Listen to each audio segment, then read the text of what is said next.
Senate Republicans are teeing up 4 dozen sub-cabinet nominees for confirmation next week as they move toward invoking the so-called nuclear option to change the chamber's rules. Interesting that they are moving ahead with speed here on that. I think two of the things that were most interesting in Andrew's item to me is that all of these nominees move through the committee on a bipartisan basis. At least is how that's how they're starting this process.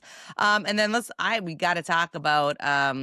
I thought as well, Senator Schatz's comments, how Democrats are positioning this because, whenever there's a president that's broken on the nuclear option, whichever party does it first, when the other one's in power, they take full advantage of it.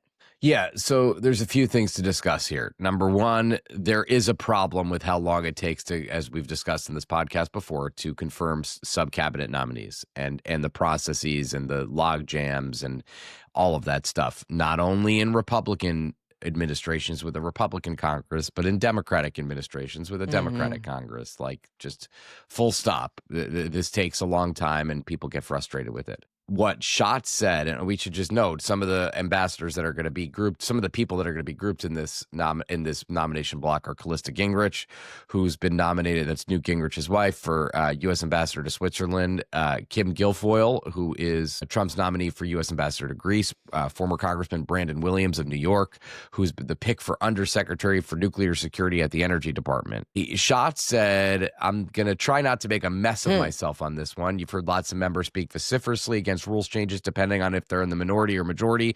So I'm not going to do that. I will just say this is a failure of a negotiation. We had a deal. They decided they don't want to deal with us at all.